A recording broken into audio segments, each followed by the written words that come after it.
گھر میں جب بلی روئے تو کوئی مرنے والا ہوتا ہے۔ حضور صلی اللہ علیہ وسلم نے فرمایا، ایک لڑکی اللہ نے صرف اس لیے دوزخ میں ڈالا کہ وہ بلی کو باندھ کر رکھتی تھی۔ بلی جب روتی ہے تو اس کو روحیں نظر آتی ہیں یا کوئی مرنے والا۔ بسم اللہ الرحمن الرحیم۔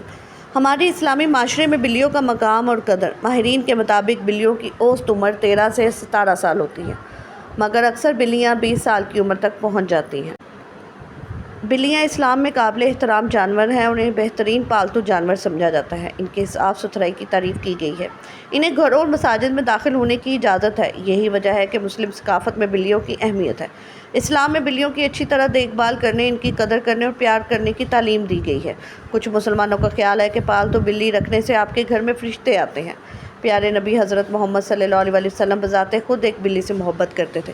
بہت سے مسلمانوں کا خیال ہے کہ ان کی پسندیدہ بلی تھی، البتہ حدیث میں اس خاص بلی کا کوئی ذکر نہیں ہے۔ بلی کے متعلق احادیث کا ذکر کیا گیا ہے کہ بلی اگر کھانے میں کچھ کھا جائے یا پانی پی جائے تو وہ پلیت اور نجس نہیں ہو جاتا۔ ایک عورت نے حضرت عائشہ رضی اللہ عنہ کو ہریسہ بھیجا تو وہ نماز پڑھ رہی تھی۔ اس عورت نے ہریسہ وہیں رکھ دیا تو بلی آئی اور آ کر اس میں سے کھا گئی۔ حضرت عائشہ رضی اللہ عنہ نے نماز کے بعد اسی جگہ سے ہریسہ کھایا جہاں سے بلی نے کھایا تھا، اور فرمایا، بلا شبہ رسول کریم صلی اللہ علیہ وسلم کا فرمان ہے، یہ بلی پلیت اور نجس نہیں، بلکہ یہ تو تم پر آنے جانے والیاں ہیں۔ حضرت عائشہ رضی اللہ عنہ بیان کرتی ہیں، میں نے رسول کریم صلی اللہ علیہ وسلم کو بلی کے بچے ہوئے پانی سے وضو کرتے ہوئے دیکھا ہے۔ اسی طرح ایک اور روایت میں ہے، کبشہ بنت کعب بن مالک جو ابو قتادہ کی بہو ہیں، وہ بیان کرتی ہیں کہ ابو قتادہ رضی اللہ عنہ ہمارے گھر آئے تو میں نے ان کے وضو کے لیے پانی برتن میں ڈالا تو بلی آئی اور اسے پینے لگی،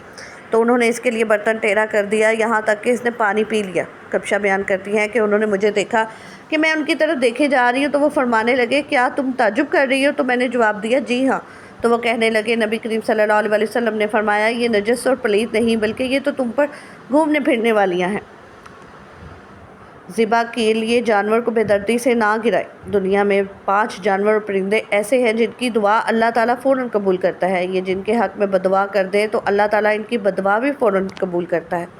حضرت سیدنا سلمان علیہ السلام کو پتہ چلا کہ ایک شخص نے کتے کو زہر دے کر مار دیا۔ آپ جلال میں آ کے حضرت سلمان علیہ السلام اللہ تعالیٰ کے برگزیدہ نبی تھے اور آپ حضرت داؤد علیہ السلام کے فرزند تھے۔ آپ کا نسب حضرت سیدنا ابراہیم علیہ السلام سے جا ملتا ہے۔ حضرت سلمان علیہ السلام کو اللہ تعالیٰ نے بہت سے معجزات سے نوازا۔ سب سے بڑا معجزہ آپ جانوروں کی زبان سمجھتے تھے۔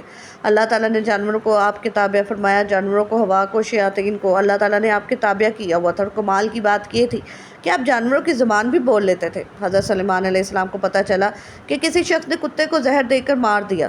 حضرت سلیمان علیہ السلام کتے کو مارنے والے شخص کے گھر پہنچے۔ جب اس کے گھر پہنچے تو جب اس نے دیکھا شہنشاہ وقت اور نبی میرے گھر آیا ہے تو خوشی سے نہال ہو گیا، دستے ادب کو جوڑ کر گزار ہوا، حضرت آپ نے آنے کی زحمت کیوں کی؟ آپ مجھے حکم دے دیتے تو میں سر کے بل آپ کی خدمت میں حاضر ہو جاتا۔ آنے کی وجہ کیا ہے؟ حضرت سلیمان علیہ السلام نے فرمایا، جلدی کرو ابھی اور اسی وقت گاؤں والوں کو اکٹھا کرو، میں آپ لوگوں سے کچھ کہنا چاہتا ہوں۔ اگر تم میری ان نصیحتوں پر عمل کرو گے تو تمہاری دنیا سنور جائے گی، تمہاری آخرت سنور جائے گی۔ اگر تم میری ان نصیحتوں پر عمل نہیں کرو گے تو یاد رکھنا تمہاری نسلیں اجڑ جائیں گی۔ آپ کے حکم پر سارے کا سارا گاؤں ایک جگہ اکٹھا ہو گیا۔ حضرت سلیمان علیہ السلام نے خطاب فرمایا، آپ نے فرمایا، لوگوں، دنیا میں 5 جانور اور پرندے ایسے ہیں جن کی دعا اور بددعا فوراً قبول ہوتی ہے۔ ان کی بددعا سے بچنا، ان جانوروں کی خدمت کرنا، ان پرندوں کو پانی پلانا، انہیں دانہ ڈالنا، ان سے دعا لینے کی کوشش کرنا۔ میں نے بڑے بڑے متقی پرہیزگار درویشوں کو دیکھا ہے جن کے دن روزوں میں گزرتے ہیں، جن کی ساری ساری رات عبادات میں گزرتی ہے، لیکن ان پرندوں اور ان جانوروں سے لی گئی بددعا نے ان کی تمام عبادات کو ضائع کر دیا۔ لوگوں نے پوچھا، حضرت وہ کون سے پرندے اور جانور ہیں جن کی دعا اور بددعا فوراً قبول ہو جاتی ہے؟ تو حضرت سلیمان علیہ السلام نے فرمایا، نمبر 1 کبوتر۔ کبوتر ایک ایسا پرندہ ہے جو اللہ تعالیٰ کے نبیوں سے محبت کرتا ہے، جو اللہ تعالیٰ کی عبادت میں مصروف رہتا ہے۔ ہر وقت ان کی زبان پر اللہ تعالیٰ کا ورد جاری رہتا ہے، ذکر الہی جاری رہتا ہے۔ کبوتر جب نیند سے اٹھتا ہے تو اٹھتے ہی اللہ کا ذکر کرتا ہے، پھر اللہ کا ذکر پورا دن یہ کرتا رہتا ہے۔ کبوتر جب پرواز کرتا ہے تو پرواز کرتے ہوئے بھی یہ اللہ اللہ پڑھتا جاتا ہے، ادھر سے اللہ کا ذکر کرتا جاتا ہے، ادھر سے پرواز بڑھتی جاتی ہے۔ پرواز کرتا کرتا بہت زیادہ بلندی پر پہنچ جاتا ہے، اللہ کا ذکر اسے بہت بلندی پر پہنچا دیتا ہے۔ فرمایا نمبر 2، میں نے بہت سے متقی پرہیزگاروں کو دیکھا، درویشوں کو دیکھا، بہت بڑی عبادات گزاروں کو دیکھا، ان کی دعا بھی اتنی جلدی قبول نہیں ہوتی جتنی جلدی بلی کی دعا قبول ہوتی ہے۔ بلی جب کسی کے حق میں دعا کرتی ہے فوراً اس کی دعا قبول ہوتی ہے، اور بلی جس کے حق میں بددعا کرتی ہے وہ بھی قبول ہو جاتی ہے۔ ناظرین، بلی پر ظلم نہ کیا کرو، بلی کو مارا مت کرو، اگر ہو سکے تو بلی کو دودھ پلایا کرو، اس سے دعا لینے کی کوشش کیا کرو۔ اگر اس سے تم بددعا لوگے تمہاری نسلیں برباد ہو جائیں گی۔ بلی پر تشدد کرو گے تمہارا گھر پریشانیوں کی دلدل میں پھنس جائے گا، تمہارے گھر کو پریشانیاں گھیریں گی۔ پنجاب کا ایک شہر ہے جس کے ایک گھر میں بلی کا آنا جانا لگا رہتا تھا۔ بلی روزانہ آتی، کبھی دودھ پی جاتی، کبھی روٹی کھا کے جاتی۔ اس نے بلی گھر والوں سے تنگ کیا ہوا تھا۔ ایک دن گھر کے مالک کو غصہ آیا، وہ بلی پر برس پڑا۔ بلی کو اس نے بڑی مشکل سے پکڑا، غصے میں آگ بگولا ہو کر بلی کو مارا پیٹا، اس قدر پیٹا کہ وہ وہیں بیچاری تڑپتی تڑپتی مر گئی۔ اس تشدد میں بلی نے اللہ سے کوئی بددعا کی ہوگی کہ اس کی دعا فوراً قبول ہو گئی۔ اس گھر میں ایک 8 سالہ بچہ تھا، اسی وقت اس بچے کی عقلی توازن جاتی رہی، بچہ فوراً پاگل ہو گیا اور ابھی بھی وہ پاگل زندہ ہے۔ انہوں نے بہت علاج کرائے، دنیا چھان ماری، اس کا کوئی علاج نہ مل سکا۔ رسول اللہ نے فرمایا، معراج کی رات میں نے جب جہنم میں جھانک کر دیکھا، ایک عورت دردناک عذاب میں مبتلا تھی۔ میں نے پوچھا، اس عورت کو عذاب کیوں دیا جا رہا ہے؟ تو جبرائیل علیہ السلام نے مجھے بتایا، یا رسول اللہ، یہ وہ عورت ہے جس نے بلی کو اپنے گھر میں اس حال میں باندھ کر رکھا تھا کہ نہ تو یہ بلی کو دودھ پلاتی تھی، نہ تو یہ بلی کو پانی پلاتی تھی، اور وہ بلی وہیں پیاسی ہی تڑپتی تڑپتی مر گئی۔ بلی کا پیاس کی وجہ سے تڑپنا اس کی تباہی کا ذریعہ بن گیا، بس بلی کی بددعا نے اسے دردناک عذاب میں مبتلا کر دیا۔ فرمایا نمبر 3، چڑیا۔ چڑیا ایک ایسا پرندہ ہے جسے اللہ تعالیٰ بے حد پسند فرماتا ہے۔ چڑیا کو اللہ تعالیٰ بہت زیادہ پسند فرماتا ہے۔ حضرت سلیمان علیہ السلام فرماتے ہیں، چڑیا کے اندر 3 خصوصیات ہیں جو باقی کسی پرندے کے اندر نہیں۔ لوگوں نے پوچھا، حضرت وہ 3 خصوصیات کون سی ہیں؟ فرمایا، نمبر 1، چڑیا معصوم سی ہے، چلاک نہیں، چڑیا کسی سے لڑتی نہیں، چڑیا کسی سے جھگڑتی نہیں۔ فرمایا، چڑیا کا جو ایمان ہوتا ہے وہ ایک عبادت گزار شخص سے بھی بڑھ کر قابل ایمان ہوتا ہے۔